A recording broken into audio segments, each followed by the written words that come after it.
사랑하는 샘물 성도 여러분, 오늘도 이 아침에 여러분과 함께 말씀을 통해 하나님께서 오늘 우리에게 주신 메시지를 잘 듣고 또 살아가는 귀한 여러분 되시기를 바랍니다. 우리 다 같이 샘물의 기도를 하나님께 먼저 올려드리겠습니다. 우리에게 새로운 한 해를 허락하신 삼위일체 하나님께 감사와 찬송과 영광을 올려드립니다. 하나님 아버지, 새해는 하나님을 더 깊이 만나는 축복이 있게 하소서. 하늘과 땅의 창조주이신 성부 하나님을 더 알아가게 하시고 우리의 구원자 성자 예수님과 인격적인 만남이 있게 하시며 우리를 지도하시고 인도하시는 성령 하나님과 더욱 친밀한 사귐이 있게 하소서. 아멘. 하나님 아버지, 새해는 하나님의 사람들을 만나는 축복이 있게 하소서. 하나님께서 우리에게 보내주신 믿음의 사람들을 만날 때 신앙이 깊어지고 사랑과 기쁨이 배가 되게 하소서. 새 학기를 시작하는 자녀들에게 믿음의 좋은 친구 만나게 하시고 무엇보다 내가 먼저 누군가에게 만나고 싶은 사람이 되게 하소서. 오 주님, 새해는 잃어버린 영혼들을 만나게 하소서. 그들을 향한 불붙는 사랑 부어주셔서 생명의 복음 담대히 전하게 하시고 마침내 구원받은 그 영혼 때문에 감격의 눈물 흘리게 하소서. 아멘. 하나님 아버지, 새해는 회복과 치유를 만나는 축복이 있게 하소서. 몸과 영혼이 병든 자 예수께로 나올 때 그 상처와 고통이 사라져 할렐루야 찬양하며 기뻐 춤추게 하소서. 오 주님, 전염병이 이 땅을 속히 떠나게 하셔서 국민들의 마음이 한결 가벼워지게 하시고 나라가 안정을 되찾게 하소서. 연로하신 분들과 소외된 자들의 마음의 위로를, 빈민들과 실업자들과 무주택자들에게 소망을, 난민들과 북녘 땅에 남은 자들에게 치유와 회복이 있게 하소서. 아멘. 하나님 아버지, 새해는 더 크고 놀라운 일들을 만나는 축복이 있게 하소서. 새 일을 행하시는 주님, 광야의 길을 만들고 사막의 강을 내시듯 이 교회를 통하여 크고 놀라운 일들을 행하소서. 예배를 통해 성도들의 심령이 새로워지고 구체적인 삶의 변화로 이어지게 하소서.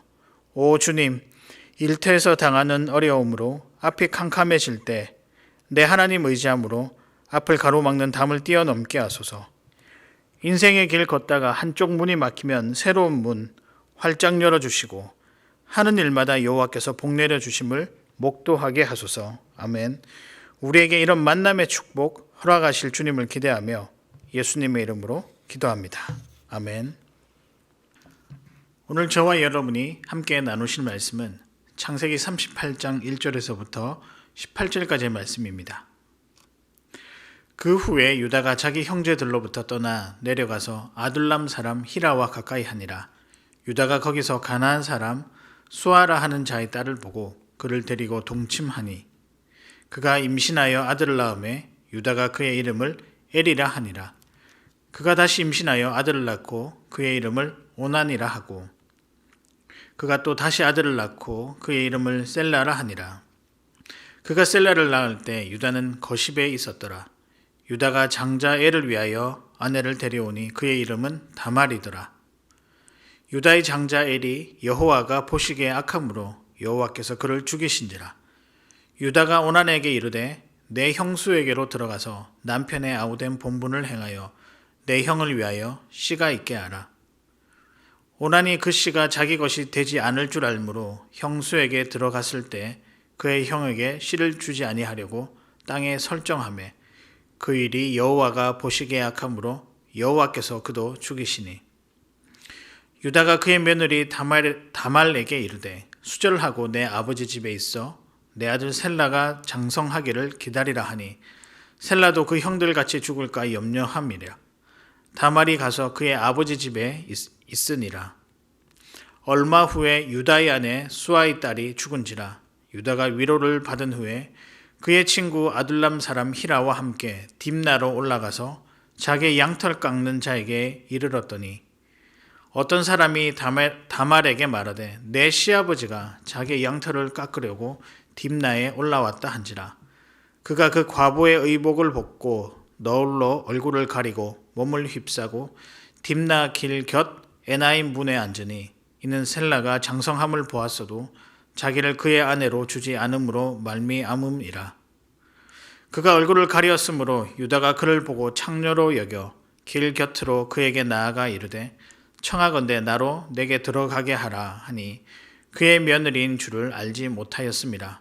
그가 이르되 당신이 무엇을 주고 내게 들어오려느냐. 유다가 이르되 내가 내 떼에서 염소 새끼를 주리라. 그가 이르되 당신이 그것을 줄 때까지 담보물을 주겠느냐. 유다가 이르되 무슨 담보물을 내게 주랴. 그가 이르되 당신의 도장과 그 끈과 당신의 손에 있는 지팡이로 하라. 유다가 그것들을 그에게 주고 그에게로 들어갔더니 그가 유다로 말미암아 임신하였더라. 아멘. 오늘 본문은 아쉽게도 우울하게 시작해서 불편하게 마무리를 짓고 있습니다. 즉 죄의 문제로 시작해서 죄의 문제로 오늘 모든 내용이 이렇게 죄에 관한 이야기로 도배를 할 정도로 그 문제에 대해서 언급하고 있습니다. 우리가 말씀을 묵상할 때 하나님이 함께 하시고 우리에게 소망을 주시는 본문이다. 이런 본문을 만나게 되면 참 은혜가 되는데 말하기도 민망한 죄의 문제를 묵상할 때는 난감하기도 하고 또 여러 궁금증이 많이 생기기도 합니다. 그러나 죄를 통해서도 깨달음이 있고 그 현장 가운데 하나님이 여전히 살아계시다라는 것을 이런 내용들을 통해 우리에게 하나님께서 보여주고 계시는 것도 또한 사실인 것 같습니다. 사랑하는 여러분, 우리 하나님은 이런 죄의 현상 가운데, 죄의 상황 가운데서도 그분의 계획을 신실하게 이루어 가시는 그런 분이십니다. 우리가 이 사실을 잘 믿고 이 말씀, 때론 우리의 마음을 불편하게 하는 말씀 가운데서도 깨달음이 무엇인지 알고 함께 나누기를 소망합니다. 그래서 오늘 본문을 통해 하나님께서 우리에게 알려주시고자 하는 메시지는 무엇일까요? 함께 묵상하심으로 기한타짐으로 하루 시작하시는 여러분 되시기를 다시 한 번 더 소망합니다. 첫 번째입니다. 본문을 통해 우리가 깨달을 수 있는 하나님의 메시지는 첫 번째는 죄 가운데서도 일상을 지키십시오. 여러분, 아무리 죄악의 현장 가운데 있어도 우리가 해야 할 일을 성실하게 하는 것이 필요한 것입니다. 말씀을 통해서뿐만 아니라 죄를 짓고 난 다음 더 깊은 죄의 유혹에 빠져서 헤어나지 못하는 그런 이야기들을 종종 듣게 됩니다. 도박으로 진 빚을 갚으려고 다른 이들에게 사기를 치다가 감옥에 가는 사람들의 이야기도 우리가 종종 듣게 됩니다. 그리고 그런 사람들뿐만 아니라 어떤 자기 죄에서 헤어나지 못해서 또 다른 범죄를 저지르는 그런 일들이 우리 주변에 너무 다양하고도 많이 또 들려오곤 합니다. 그런 사람들이 만약에 도박에 빠졌을 때 첫 번째 범죄를 행했을 때 그 다음에 마음을 다 잡고 정상적으로 일을 했다면 어떻게 되었을까요? 어떤 죄를 지은 사람들이 고백하기를 그때 누군가가 나에게 정상적으로 일을 하는 것을 가르쳐 주었더라면, 아니 자신이 마음을 다 잡고 다시 한 번 더 정상적으로 그 삶을 살아갔다면 나는 이러지 않았을 텐데 라고 하는 후회 섞인 고백을 들은 적도 있습니다. 제 아무리 죄악의 현장에 있어도 주어진 일상을 살아낸다라고 하면 시간은 걸려도 회복은 분명하게 될 것입니다. 마찬가지입니다. 요셉의 이야기가 계속해서 이어지다가 오늘 뜬금없이 유다에 관한 내용이 등장합니다. 그러나 이 내용을 잘 보면 그도 이 유다란 인물도 그의 일상을 온전히 지켜내지 못한 안타까운 모습을 우리가 볼 수 있습니다. 요셉을 미디안 상인들에게 판 죄, 그 죄를 범한 후에 그는 형제들을 떠나 자기의 길을 걸어가게 됩니다. 그런데 유다가 자기의 길을 걸어가면서도 이후에 지어진 여러 가지 죄, 이 죄를 멈추지 아니하는 것을 우리가 보게 됩니다. 가나안 여인과 결혼을 했는데요. 이는 아버지 야곱이 결코 행하지 말기를 바랬던, 명령하지 않았던, 그리고 신신당부하면서 알려주었던 가나안 여인들과 결혼하지 말라라는 명령을 어긴 죄를 또한 범하게 됩니다. 결국 그렇게 해서 그는 불순종의 죄, 요셉이라는 자기 동생을 판 죄, 그것도 모자라서 가나안 여인과 결혼한 불순종의 죄를 그가 계속 범하고 있었던 것입니다. 온전한 민족이 유지되길 바랐던 하나님의 놀라운 약속을 깨버리고 자기 마음대로 그가 후손을 길러내는 일을 시작했다는 것입니다. 형제를 판 죄악으로 마음의 자책감과 불안감이 들 때도 자신의 일상을 그는 잘 감당했었어야 합니다. 일상을 살아내는 가운데 거룩한 양심으로 인해 회개하는 마음이 일어나서 회개할 수도 있고, 또 다른 이들에게, 자신이 피해를 준 사람에게 다가가서 사과하는 그런 일도 분명히 일어날 수 있었을 것입니다. 그러나 우리는 일상을 지켜내기보다는 덮으려 하고 도리어 비난하려고 합니다. 여러분, 일상을 온전히 지켜내지 못할 때는 본문 하반절에 나오는 며느리 다말과 부적절한 일을 벌인 유다처럼 될 수도 있다는 것, 우리가 기억해야 할 것입니다. 그래서 죄는 또 다른 죄를 낳고 그 죄는 또 다른 죄를 낳듯이 죄에서 더 이상 헤어나지 못할 정도로 심각한 상황에 빠진다는 것, 그것을 우리가 기억해야 합니다. 사랑하는 여러분, 실수할 수도 있고요, 또 부족할 수도 있으나 그런 상황 가운데서도 우리 주님께서 허락하신 일상을 지켜내는 것, 또 살아내는 것, 너무나도 중요한 것 같습니다. 그 일상을 살아내는 그 잔잔함 가운데, 또 그 시간이 주는 가운데 하나님의 음성을 그 시간을 통해 듣게 될 것이고요, 신앙의 양심이 우리 속에서 소리가 커져서 결국 회개하는 자리로 인도할 것입니다. 죄 가운데 있지 아니한다 하더라도 우리에게 주어진 일상을 충실하게 살아내는 것, 그것이 성도로서의 삶이 아닌가 생각을 해봅니다. 사랑하는 여러분, 일상을 충실하게, 죄 가운데 있다 하더라도 일상을 성실하게 살아나가시는 여러분 되시기를 바랍니다. 오늘 두 번째 가르침입니다. 처음부터 다시 시작하라. 때론 실수하더라도 처음부터 다시 시작하는 용기와 결단이 우리에게 있기를 우리 하나님은 요구하고 계십니다. 유다가 형제를 판 것도, 가나안 여인을 취한 것도 분명 비난을 받아 마땅한 일입니다. 근데 그때 처음부터 다시 시작하는 마음으로 회개하고 리스타트, 처음부터 다시 시작했다라고 한다면 어떠한 결과가, 어떠한 스토리가 쓰여졌을까요? 우리 하나님은 회개하고 돌이키는 자에게 다시 한 번 더 기회를 허락하시고 기다리시고 또 인내하시고 또한 귀한 것으로 준비하시는 귀한 분이십니다. 그래서 다시 한번 자기의 삶을 처음부터 시작하는 용기가 필요합니다. 그런데 유다가 이런 용기가 없었던 것 같습니다. 자신들의 아들들이 죽자 며느리들에게 다시 결혼을 하여 후대를 잇도록 하는 풍습을 저버리고 자신의 아들들이 죽을까 봐 이런 귀한 풍습, 또 며느리들을 위한 그런 풍습들을 지키지 않음으로 말미암아 10절에 보면 하나님의 진노를 사게 되는 그런 사건이 생깁니다.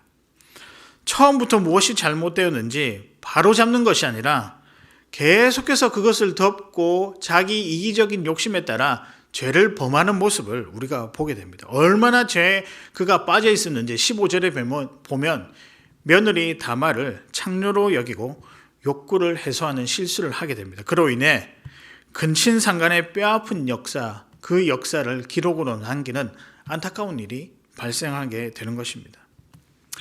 제 마음속에 계속해서 이 질문이 떠나지 않습니다. 만약에 유다가 그때 처음 다시 시작했더라면, 유다가 다시 하나님 앞에 엎드리고 회개하고 도움을 구했다면 어떻게 되었을까?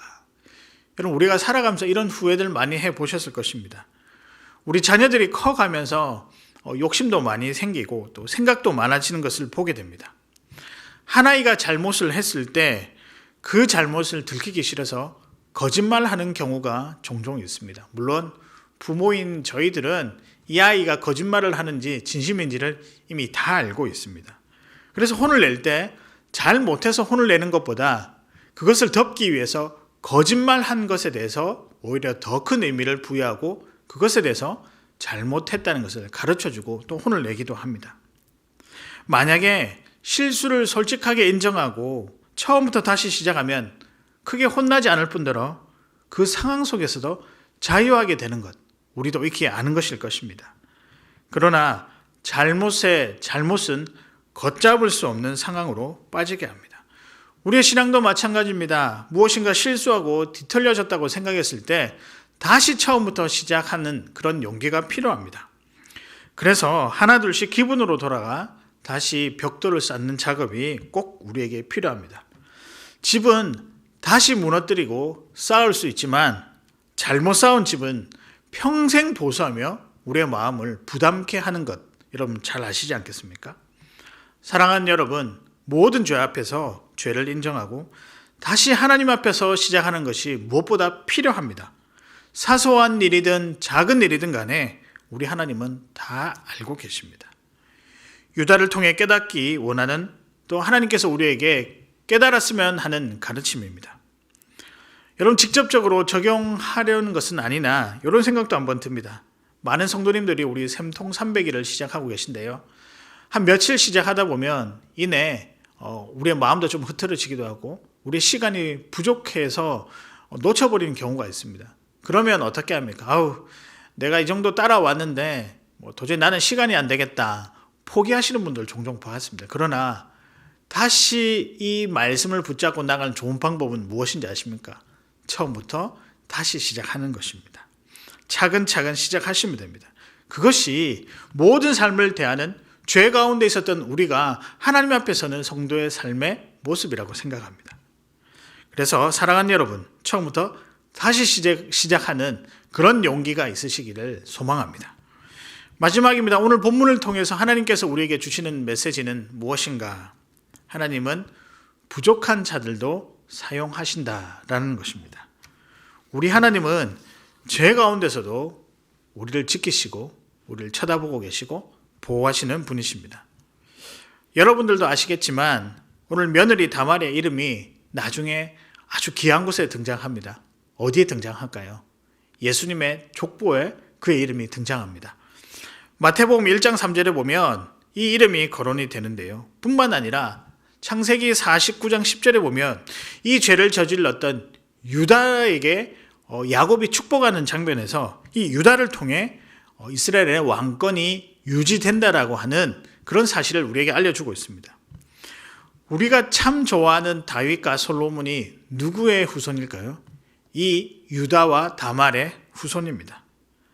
참 입에 담기 힘든 일이었던 사람들, 주인공들이었지만 그들을 통해 하나님의 나라가 만들어지고 유지되어 가는 것, 우리 구원의 역사의 핵심인 예수님까지 등장하게 되는 그 놀라운 족보에 이들 부족한 사람들의 이름들이 기록되고 있다는 것입니다.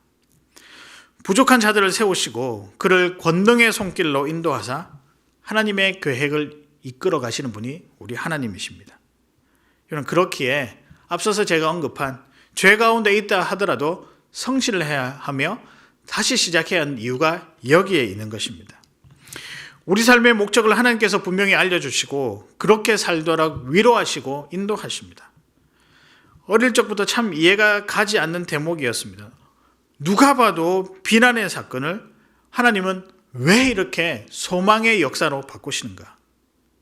우리가 왜라는 이유를 알기 전에 그 하나님께서 그런 분이시기 때문이라는 사실을 기억해야 할 것입니다. 저도 어릴 적에 성격이 참 고약하고 좀 이기적인 부분이 있어서 과연 목회를 잘 할 수 있을까라고 하는 의문이 들었던 적이 있습니다. 우리 어머니가 가정 예배를 드리고 나중에 기도를 할 때마다 이렇게 기도했던 것이 기억이 나는데요. 하나님, 우리 주영이가 사람 되게 하옵소서. 부끄럽습니다.